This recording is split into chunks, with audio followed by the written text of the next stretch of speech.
अस्सलाम वालेकुम। Welcome to film बीनी। हम तीनों की तरफ से, उमर, सईद, अजमल और रजा जैदी की तरफ से आप सबको सलाम कबूल हो। हमारा लास्ट टॉपिक जो था, अजमल आप बताएंगे हम लास्ट क्या टॉपिक डिस्कस कर रहे थे, ताकि हम आगे आज के टॉपिक पे चलेंगे। जी अजमल। जी, आखिर हम बात कर रहे थे कि सिनेमा के बिल्कुल आगाज में जो सोवियत यूनियन में काम हो रहा था, जो आइजनस्टाइन और मार्क्सिस्ट फिल्म मेकर से वो किस तरह से फिल्म बना रहे थे, और उसके मुकाबले में जो हॉलीवुड में काम हो रहा था वो किस तर्ज का हो रहा था, जिसमें हमने जिक्र किया था बस्टर कीटन का, चार्ली चैपलिन वगैरह का, और फिर ओवरऑल अमेरिकन फिल्म इंडस्ट्री जिसे हॉलीवुड कहते हैं कि उनका रुझान जरा एंटरटेनमेंट की तरफ ज्यादा था, जबकि सोवियत जो फिल्म मेकिंग थी उसमें सीरियस इश्यूज पे बात करना, कॉमन जो आदमी है, जो गरीब आदमी है, उसके इश्यूज को उठाना, क्लास सिस्टम पे बात करना, करप्शन पे बात करना, वो ज्यादा अपने कंटेंट में डाल देते। ये हमने बातें की थी कुछ। अच्छा जी बिल्कुल, मैं आपको रोकना चाहूंगा। हम तीन, और ये बड़ा अहम मौका है क्योंकि 20वीं सदी के बिल्कुल अवाइल की बात है। आई थिंक पहली 2 दहाइयां होंगी जहां हम ये गुफ्तगू कर रहे होंगे, जहां साइलेंट फिल्म बन रही थी। लेकिन वहां अगर हम गौर देखते हैं कि इंसानी तारीख में अगर हम उसको गौर किया जाए, वहाँ एक बहुत बड़ा वाकया हो रहा होता है। और वो वाकया हो रहा होता है एक वर्ल्ड वॉर 1, जो कि 2014 से लेकर और 2018 तक, यानी कि कोई 4 महीने नहीं, साल नहीं, 1.5 साल नहीं, 4 साल तक पूरी दुनिया को लपेट में लेता है। उसमें जी दो दो एक अलाइड फोर्सेस बनती है, जो कि आखिर में उन्हीं की कामयाबी होती है, क्योंकि एक बहुत बड़ा ग्रुप था जिसमें जर्मनी एक तरफ था और बरतानिया, फ्रांस, जापान, अमेरिका, रशिया, काफी लोग उधर थे। और इधर ऑटोमन एम्पायर्स और जर्मन मिलकर लड़ रहे हैं। एक जो जंगें होती हैं उनके बहुत सारे अवामिल होते हैं। जंगें जो है वो अपने बहुत सारे असरात रखती हैं, उसके बहुत सारे इम्पैक्ट होते हैं। इकोनॉमी भी उसमें बड़ा इफेक्ट होता है, बहुत चीजें रुक रही होती हैं जिनसे, उसकी साइकोलॉजिकल इफेक्ट बड़े होते हैं। तो ये इतना बड़ा वाकया हो जाता है। हम कैसे हो सकता है कि जहां अदब और दूसरे जो आर्ट्स हैं वो इफेक्ट हो रहे हों और फिल्म ना हो रही हो? मेरा सवाल ये है कि उस वक्त फिल्म की पावर के मुतालिक क्या आप लोग क्या समझते हैं कि क्या उस वक्त दुनिया ने समझ लिया था कि फिल्म एक टूल है प्रोपेगेंडा? जहाँ तक सोवियत फिल्म मेकिंग की बात है, वो ये समझ गए थे, क्योंकि उनकी जो फिल्में, जैसे मैंने बताया, उसमें एक मार्क्सिज्म का एलिमेंट नजर आता था, तो वो बड़ी इम्पैक्टफुल थी। उनकी उनका वो आज भी लोग बड़ी उनकी तारीफ करते हैं, उनको बड़ा क्लासिक एक समझा जाता है सिनेमा का। तो वो बड़ी पावरफुल इमेजेस थी, जिसमें उन्होंने अपना जो भी उनकी आइडियोलॉजी थी, आप उसको मार्क्सिस्ट आइडियोलॉजी कह लें या उसको सोवियत प्रोपेगेंडा कह लें, जो भी कह लें, उसको बड़े खूबसूरती से पेश किया। और वो उन्होंने तो ये लाजमी ये चीज रियलाइज कर ली थी। फिर जाहिर है कि बाकी जो दुनिया में नेशंस थे, जो फिल्म बना रहे थे, उनको थोड़ा टाइम लगा। मेरा ख्याल है कि इंग्लैंड और यूएस ने जरा जल्दी रियलाइज कर लिया था, उन्होंने प्रोपेगेंडा फिल्में बनानी शुरू कर दी थी। लेकिन मेरा ख्याल है सबसे पहले जिसने इम्पैक्ट क्रिएट किया था वो सोवियत यूनियन थी, जो रशियन फिल्म मेकिंग जो है। सर आप क्या कहते हैं, सर उमर? अच्छा, जहाँ तक मुझे जो आप बिल्कुल आपने बिल्कुल ठीक बात कही है कि सबसे पहले जो रियलाइजेशन, जो ज़्यादा बेहतर रियलाइजेशन उन्होंने फॉर प्रोपेगेंडा समझा था, उन्होंने वो हमारे पास रशियंस ही हैं। और हमने लास्ट टाइम भी बात की थी कि किस तरह से रशियंस ने इस फिल्म मेकिंग को एज ए टूल समझा कि किस तरह से वो अपनी स्टोरी और अपनी आइडियोलॉजी बता सकते हैं थ्रू फिल्म्स। बारे में इतनी बात नहीं की जाती है, लेकिन स्पेनिश इन्फ्लुएंजा भी बहुत बड़ा एक इवेंट था, जो कि जिसमें इंडिया भी बड़ा बुरी तरह से सफर किया, और यूरोप भी बड़ा बुरी तरह, और अमेरिका ने भी काफी बुरी तरह सफर किया उसमें। तो ये काफी 2 बड़े इवेंट हो गए थे विद इन दोज ईयर्स। अच्छा, इसमें मैंने रिसेंटली जो स्टडी कर रहा था, और जिसमें मैंने जो वो इससे बड़ा था। उसमें 60 मिलियन थे, तकरीबन जी जी 50 से 60 मिलियन लोग। हाँ जी, जो उसमें 1918 वाला। जी उसमें जो स्पेनिश इन्फ्लुएंजा की जहाँ तक बात की जाए, तो उसमें कहा जाता है कि नंबर्स उस वक्त इतने एग्जैक्ट नंबर्स नहीं थे, लेकिन कहा जाता है कि उसमें 100 मिलियन तक लोगों के बारे में भी नंबर आता है कि 100 मिलियन लोग, जिसमें सिर्फ और सिर्फ इंडिया में ही 13 मिलियन तो सिर्फ इंडिया में ही कहा जाता है, जो कि 1 करोड़ 30 लाख बनता है। और it was a huge number of people died. और उसके अलावा उससे वर्ल्ड वॉर एक बहुत बड़ा इवेंट था। उसके वर्ल्ड वॉर के दौरान ही ये शुरू हो गई स्पेनिश इन्फ्लुएंजा और उसके बाद जिस तरह से आजकल कोरोना वायरस है, तो ये बड़ी रेलिवेंट भी है कि उस वक्त क्या हुआ था। खैर, मेरा हाल है कि जब फिल्म की बात की जाए तो उसमें इतने बड़े इवेंट के बाद जो रिसेंट स्टडी में मैंने देखा था कि जर्मन्स ने बड़ा इस पे काम किया। जर्मन में 1916 में जर्मनी ने क्या किया कि जर्मनी ने अपनी फिल्म्स को बैन कर दिया था, इंटरनेशनल फिल्म्स को बैन कर दिया उन्होंने कि वो वहां पे नहीं आ सकती हैं। तो उसमें क्या हुआ कि उनके जो लोकल फिल्म मेकर्स हैं उन्होंने फिल्म्स बनाना शुरू की, और उन्होंने जिस तरह की फिल्म्स बनाई उसके लिए उन्होंने एक पूरी मूवमेंट शुरू होगी जिसको जर्मन एक्सप्रेशनिज्म के नाम से कहा जाता है। जर्मन एक्सप्रेशनिज्म बहुत इंटरेस्टिंग मूवमेंट है, और उसमें उन्होंने क्या किया कि उन्होंने बेसिकली सेट्स के साथ प्ले करना शुरू कर दिया। उन्होंने ट्रिपी काइंड ऑफ सेट्स बनाना शुरू कर दिए जिसमें डिफरेंट काइंड ऑफ शेडोज, और जो सेट्स हैं उनमें उनकी उनकी जो लेंसेज थे वो डिस्टॉर्टेड थे, उनके इमेजेस डिस्टॉर्टेड थे, और थ्रू थ्रू दोज इमेजेस उन्होंने chaos, एगनी ये दिखाने की कोशिश की थ्रू दोज इमेज।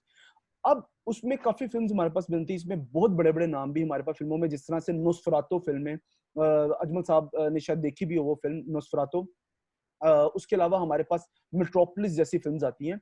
और इंटरेस्टिंग बात ये कि कहा जाता है, जो डिफरेंट स्टडीज में ये कहा जाता है कि तब जर्मन जो सिनेमा था वो बड़ा सिनेमा बन चुका, मतलब उसका इम्पैक्ट बड़ा हो चुका था जब लोगों को पता चला कि वो जर्मनी में इस तरह की फिल्में बन रही हैं, और वो इवेंचुअली ज्यादा पावरफुल फिल्म्स निकलना शुरू हो गई, और दुनिया ने उसको क्लेम करना शुरू कर दिया उन फिल्म्स को, कि नोस्फेरातो जैसी फिल्म्स या उसके अलावा ये मेट्रोपोलिस जैसी फिल्म्स को। और उसके अलावा भी इसमें काफी मूवमेंट्स में काफी तरह की फिल्म्स बनना शुरू हुई, क्योंकि उन्होंने अपना एक स्टाइल ड्राइव किया, और उस स्टाइल के थ्रू उन्होंने स्टोरीज में बजाय इसके कि वो स्टोरी और नैरेटिव में इस तरह की चीजें डालते हैं, उन्होंने थ्रू इमेजरी चीजों को निकालना शुरू किया, जो कि एक बहुत इंटरेस्टिंग बात है। और मेरा ख्याल है कि ये जर्मन एक्सप्रेशनिज्म निकला ही इसी वजह से था, क्योंकि हमारे पास वर्ल्ड वॉर 1 का एक इवेंट आया था, और उस वर्ल्ड वॉर के इफेक्ट में सब कुछ ये जर्मन एक्सप्रेशनिज्म में हुआ। तो ये बहुत इंटरेस्टिंग बात है कि एक तरफ रशिया में जो कुछ हो रहा था, कम्युनिज्म जो कुछ हमें दी जा रही थी, और दूसरी मतलब वहां से जो हमें फिल्म आई जा रही थी, दूसरी तरफ से जर्मन एक्सप्रेशनिज्म कि वो किस तरह से वॉर को ले रहे थे। और आप अभी तक देखें कि मैंने एक बड़ी इंटरेस्टिंग बात में मुझे सुनने में आई थी, वो बल्कि पढ़ने में आई थी, एक बड़ी इंटरेस्टिंग बात कि अल्फ्रेड हिचकॉक ने 1924 में एक वो बर्लिन में आ गया था, और उसने कुछ सेट्स के लिए वहां पे असिस्टेंट डायरेक्टर के लिए काम किया था कुछ फिल्म्स के लिए। तो तब ये कहते हैं कि अल्फ्रेड हिचकॉक बड़ा इंस्पायर्ड हुआ इस जर्मन एक्सप्रेशनिज्म से, और इसकी फिल्मों में भी आपको जो शेडोज नजर आते हैं, जो चीजें नजर आती हैं, उसमें काफी हद तक रोल जो है वो जर्मन एक्सप्रेशनिज्म का है। और उसके अलावा आपके पास फिल्म नोआर की पूरी मूवमेंट वो भी सारी की सारी जर्मन एक्सप्रेशनिज्म से निकली है। सो मेरा हाल है कि जर्मन एक्सप्रेशनिज्म और साथ सोवियत जिस तरह बात की अजमल साहब ने, ये सारों के सारों की मेन वजह ही आपके पास वर्ल्ड वॉर 1 का होना है। अच्छा, इसमें मैं थोड़ी सी एक बात और करूंगा। ठीक है, वो वर्ल्ड वॉर की लाजमी असर हुआ होगा, इसमें तो कोई शक नहीं है। थोड़ा सा उसमें ये जो आप जिस तरह जर्मन एक्सप्रेशनिज्म की बात करें, जो जो आर्ट की दुनिया है ना, जो आर्टिस्ट हैं और जो आर्ट में जो एक मूवमेंट्स वगैरह चल रही थी, उनका भी बड़ा असर था, उनका भी बड़ा अमल दखल था फिल्म के साथ। और जो अगर आप देखें जिस तरह उस वक्त डाडाइज्म की एक मूवमेंट चल रही थी उधर, जो आपके सररियलिस्ट थे वो एक्टिव हुए हुए थे, उन्होंने फोटोग्राफी में पहले काम किया, पेंटिंग में काम किया, और फिल्म के साथ उन्होंने काम किया। ये जो आप अल्फ्रेड हिचकॉक का जिक्र कर रहे थे, इसकी एक फिल्म है स्पेल बाउंड, जिसमें सैल्वाडोर डाली ने वो एक सेट क्रिएट किया है, और वो बड़ा मजेदार, बड़ा ट्रिपी किस्म का, वो सरियल किस्म का एक उसके अंदर सीक्वेंस है जो उसने डिजाइन किया था। तो ये लोग उस वक्त काफी एक्टिव थे। तो ये जो जर्मन एक्सप्रेशनिज्म की आप बात कर रहे थे, इसी तरह जो सररियलिस्ट फिल्म्स बन रही थी, मेरा ख्याल है उनका उनका ताल्लुक कुछ थोड़ा सा वो आर्ट की दुनिया के साथ भी है, कि आर्ट में क्या उस वक्त मूवमेंट चल रही थी। और ये आपकी बात बिल्कुल सही है कि जर्मन एक्सप्रेशनिज्म का जो इन्फ्लुएंस है वो आपको नजर आता है फिल्म नोआर में, जिसके ऊपर हम आगे बात करेंगे इंशाल्लाह। मुझे आपको नहीं लगता कि बाद में आने वाले जो डायरेक्टर्स थे, जिसमें टर्कोव्स्की ने भी कुछ इस तरफ काम किया, जो हम बिल्कुल 19वीं सदी के अवाइल के कुछ इवेंट्स को, पुराने इवेंट्स को लेकर के, अगर आप गौर करें तो। आप इन्फ्लुएंस के हवाले से बात करें? जी, मैं इन्फ्लुएंस के हवाले से बात करूँ। वो जो आप मूवमेंट्स की बात करते हैं, डाडाइज्म, पोस्ट मॉडर्निज्म और मॉडर्निज्म की जब बात हो रही थी, तो वहाँ सररियलिज्म पे बहुत ज्यादा काम हुआ, बहुत बड़ा इम्पैक्ट था उस वक्त, क्योंकि बहुत पुरानी बात नहीं थी वो, वहां तक वो एंड हो रहा था, और वो सब चीजें जो थी वो आगाज थी, चल रही थी, साथ साथ पहले 2-3 मूवमेंट्स, तो मेरा ख्याल है इसमें बहुत बड़ा असर रहा उस चीज का। जी बिल्कुल। ये जो पुराने सिनेमा जिसमें बता रहा हूँ, जिनको अभी भी क्लासिक समझा जाता है और लोग उनकी बात करते हैं, तो उनका इन्फ्लुएंस तो है। वो टारकोफ्स्की तो खैर बहुत बाद में आया था, उस पर हम इंशाल्लाह उस पर भी बात करेंगे। थोड़ा सा अगर हम देखा जाए तो हर एक मूवमेंट, कुछ भी आर्ट में कुछ भी मूवमेंट हुई है, अगर यहाँ आपके पास कम्युनिज्म से सिनेमा निकल रहा है, आपको रशियन सिनेमा आ रहा है आपके पास, या आपके पास हॉलीवुड का सिनेमा आ रहा है, हर एक चीज कुछ ना कुछ कंट्रीब्यूट करी जा रही है। और आजकल के जितने भी फिल्म मेकर्स हैं, या आप तरकोफ्स्की की बात करें या बर्गमैन की बात करें, या आप जितने भी फिल्म मेकर्स की बात करें, इन सब ने कुछ ना कुछ इन्हीं फिल्म से ही लिया हुआ है। और ये सारे क्योंकि उन्होंने ट्रेंड सेटर्स वो रहे थे इस चीज को। और किसी ने सीमलेस एडिटिंग ले ली, तो किसी ने मोन्टाजेस ले लिए, किसी ने शेडोज का स्टाइल ले लिया, किसी ने सिनेमेटोग्राफी के स्टाइल्स ले लिए, किसी ने सेट्स के स्टाइल्स ले लिए। तो हर एक अभी तक जितना भी, अगर हम पोस्ट 1950 की बात करें, तो लोग मोस्टली फिल्म मेकर्स जो हैं वो इन्हीं लोगों से इंस्पायर रहे हैं। और डेफिनेटली ऐसे ही रहा है, क्योंकि फिल्म अपने अर्ली डेवलपमेंट ईयर्स में थी, तो हर एक बंदे ने कुछ ना कुछ कंट्रीब्यूट किया उस चीज में। और आगे जाके उनको, जैसे मैंने बताया, अब एल्फ्रेड हिचकॉक कहाँ पे हॉलीवुड में बैठा हुआ है, और वो जाके उसने बर्लिन में जाके असिस्टेंट डायरेक्टर में काम किया 1924 में, और इवेंचुअली वो इंस्पायर होकर चला गया यहाँ से, बर्लिन से वहां पे। सो इस तरह से जब कड़ियां मिलती हैं तो बड़ा इंटरेस्टिंग आपको फिर हॉलीवुड में, अब इसका मतलब है कि हॉलीवुड में जो ये जो एल्फ्रेड हिचकॉक है, इसका जो ये सारा कुछ लेके आया। और अभी बल्कि जो कहा जाता है कि शॉवर सीन है, जिसका साइको फिल्म में जो शॉवर सीन है, उसमें जब वो एक कर्टन है, उस कर्टन के पीछे जब उसका शेडो आता है उस लड़के का जो उसको मारने आया है, मर्डर का, तो जो शेडो है वो बड़ा सिमिलर है नोस्फेरातु के शेडो से। सो ये इस तरह की जब कड़ियां मिलती है ना, तो वो मैंने कहा, हर हर एक फिल्म मेकर कहीं ना कहीं से इंस्पायर हो ही जाता है। जैसे अगर मैंने अपना कोई काम किया है, तो कहीं ना कहीं मेरी इंस्पिरेशन है कहीं फिल्म मेकर्स के साथ। क्यों अजमल साहब? सर आपकी बात सही है। मैं आपको एक डायरेक्ट लिंक भी दे देता हूँ। वो ये है कि ये जिसका आपने जिक्र किया था, मेट्रोपोलिस, वो है फ्रिट्ज लैंग की फिल्म है। बड़ी मशहूर फिल्म है वो। फ्रिट्ज लैंग जो है वो और बहुत सारे जो लोग हैं, ये यूरोप से हॉलीवुड आए थे, और ये थे शुरू में जो हॉलीवुड के ट्रेंड सेटर्स थे। यानी बिली वाइल्डर का नाम बड़ा मशहूर है, वो भी यूरोपियन है, वो जर्मनी से मेरे ख्याल गया हुआ, या ऑस्ट्रिया से। ये एल्फ्रेड हिचकॉक जो है, ये ब्रिटिश था, ये वहां से आया था। इसने ब्रिटेन में भी काम किया, इंग्लैंड में और यूएस में भी काम किया।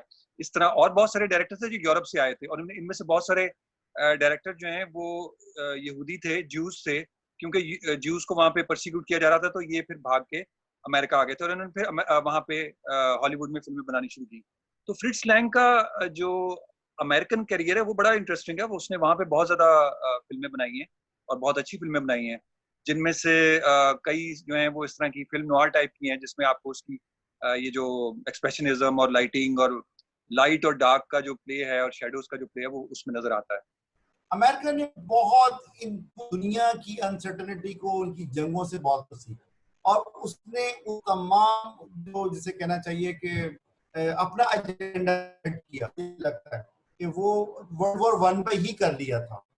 2 तो चले बाद की अभी जिक्र करें, उसमें हम आगे जाए तो हम उस पर जिक्र जरूर करेंगे। लेकिन मुझे लगता है कि बहुत उसने इस सिनेमा को लेकर के समझ लिया था कि अब हमने किस तरह वॉर लड़नी है अगली, हमने किस तरह एक सुपर पावर के तौर पर सामने आना है। तो मुझे लगता है वो उसकी वो फेज जब वो प्लानिंग कर रहा है, उस प्लानिंग में वो एक अलग बर्रे आजम में बैठा हुआ है, वॉर यूरोप में हो रही है, एशिया उसमें इन्वॉल्व हुआ है, लेकिन वो फायदा उठा रहा है उसका। इवन रशिया भी बहुत ज्यादा इन्वॉल्व हो जाता है सरहदें जुड़ने की वजह से, लेकिन वो उसकी सरहद दूर होने की वजह से उसको बहुत सारे बेनिफिट्स हैं।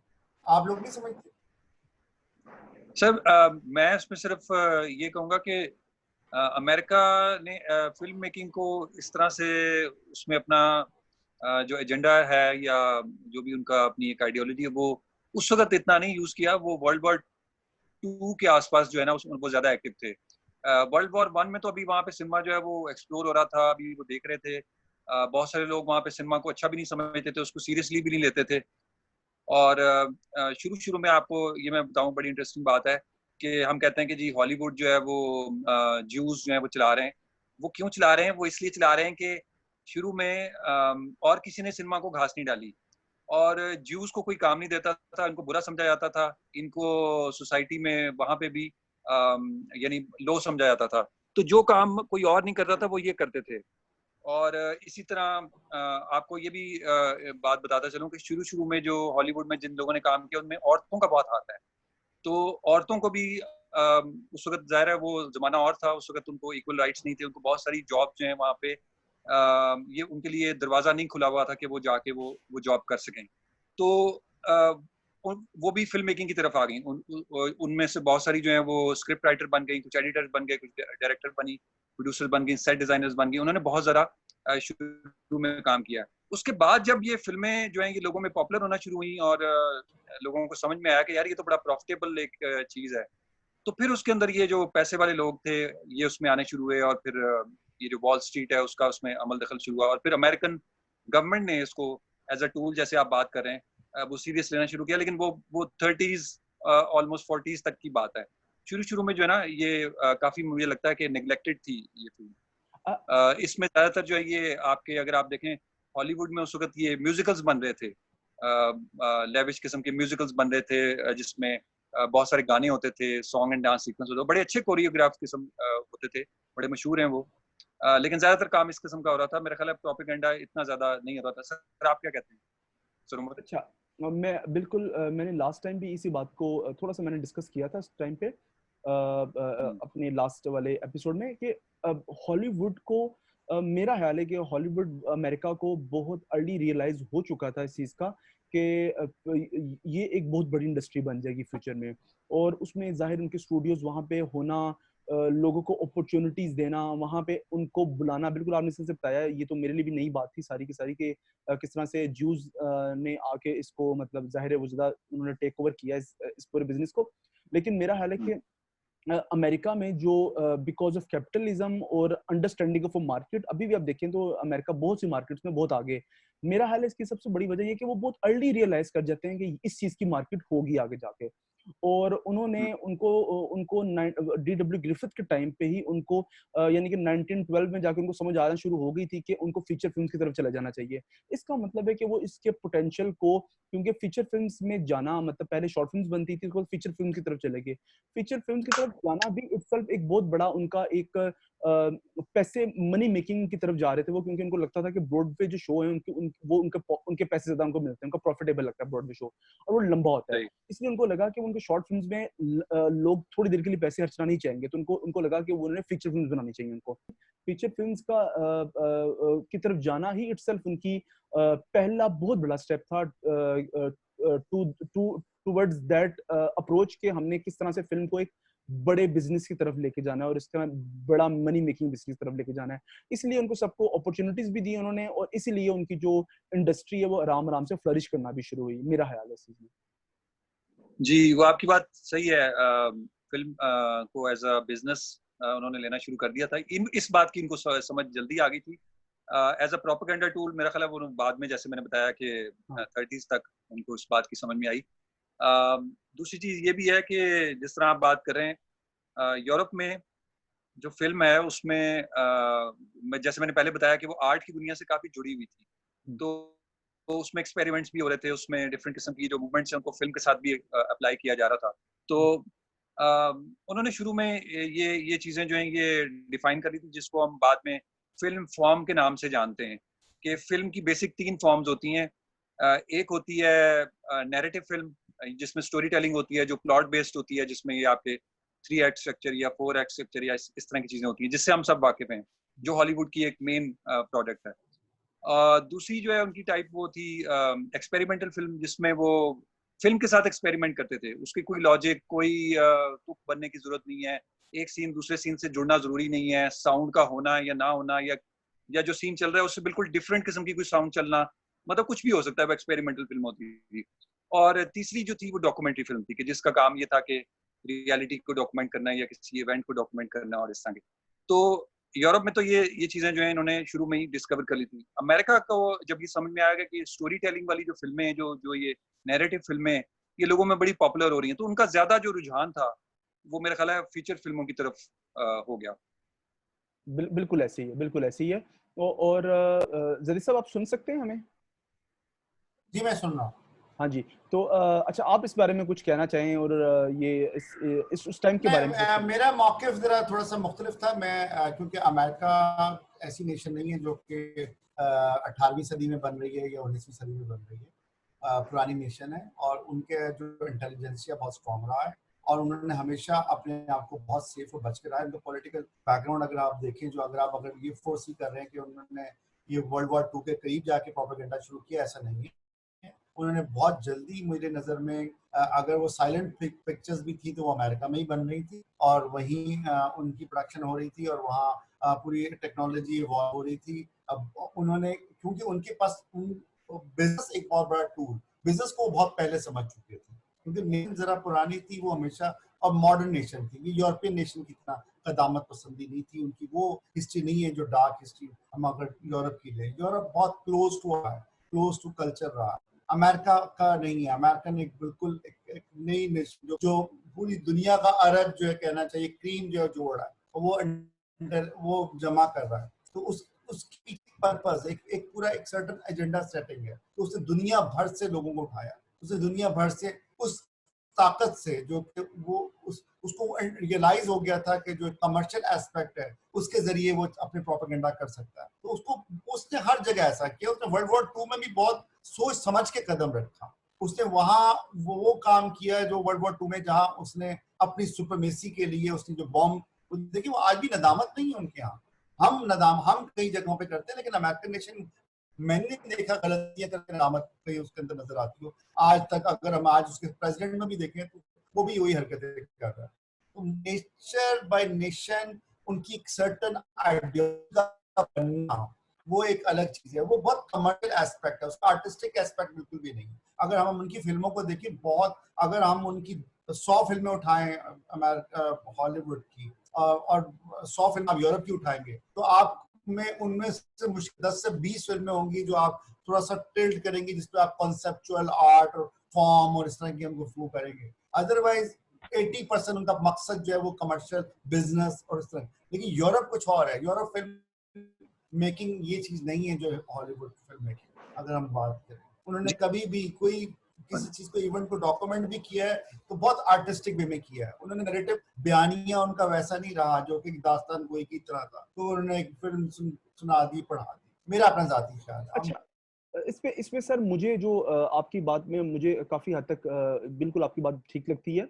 और मुझे इसमें ये लगता है कि जिस तरह से जो अमेरिका है और अमेरिका की हमेशा से जो इमिग्रेशन पॉलिसी है ना, वो बहुत ओपन रही है एज कम्पेयर टू बाकी यूरोपियन मुल्कों के। हमेशा से अमेरिका ने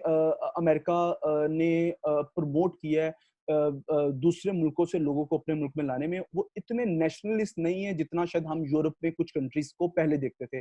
आजकल की दुनिया थोड़ी सी डिफरेंट दुनिया, ग्लोबल विलेज की दुनिया, लेकिन इससे पहले जो दुनिया थी वो थोड़ी सी रिस्ट्रिक्टेड थी। वो हर एक बंदे में नेशनलिज्म ज्यादा था और वो चीजें। लेकिन अमेरिका, क्योंकि अमेरिका बनाया ही यूरोपियंस ने था और वहां जाके वो उन्होंने आबाद होना शुरू हुए थे, तो वो बड़ा, उन्होंने हमेशा से अपनी इनकी इमिग्रेशन पॉलिसी बड़ी ओपन रही है। और इसलिए उन्होंने अभी भी, अगर हम कभी आईटी का बूम की बात करें तो आप आईटी के बूम की अगर आप देखेंगे तो आईटी का जो बूम है वो भी आपको नजर आएगा कि किस तरह से उन्होंने पूरी दुनिया से बेस्ट आईटी एक्सपर्ट्स को बुलाया और उनको एक जगह दी, उनको पैसे दिए और उनको कहा कि आप यहाँ पे, आपको हम नेशनलिटीज भी देंगे, आपने सिर्फ यहाँ पे रह के काम करना और बिजनेस जनरेट करना है। मेरा हाल है कि यही अमेरिका की अप्रोच तब भी थी फिल्म मेकर्स को लेके। उन्होंने पूरी दुनिया से फिल्म मेकर्स को बुलाया, उन्होंने कहा कि चले हमारा अपना आइडिया कोई हो या ना हो, लेकिन आप लोगों के आइडियाज को हमें यहाँ पे इम्प्लीमेंट करना है। और उन्हें किसी न किसी तरह से मेन स्ट्रीम फिल्म में भी किया उनको, और उनको साथ डिफरेंट काइंड ऑफ सिनेमास में भी उन्होंने साथ उसको इन्वेस्ट किया। क्यों अजमल साहब, आपको क्या लगता है?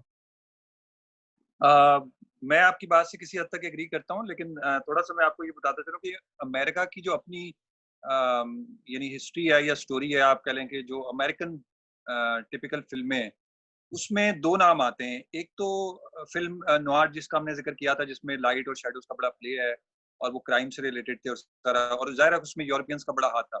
दूसरी जो एक टिपिकल एक अमेरिकन जॉनरा निकला वो था वेस्टर्न, जिसे हम कॉबॉय वाली फिल्में कहते हैं। तो ये जो कॉबॉय वाली फिल्में हैं, ये उनकी वहाँ पे बड़ी पॉपुलर थी। हम यहाँ पे इतना बैठ के समझ नहीं सकते, लेकिन पॉपुलर थी, बहुत ज्यादा बनती थी।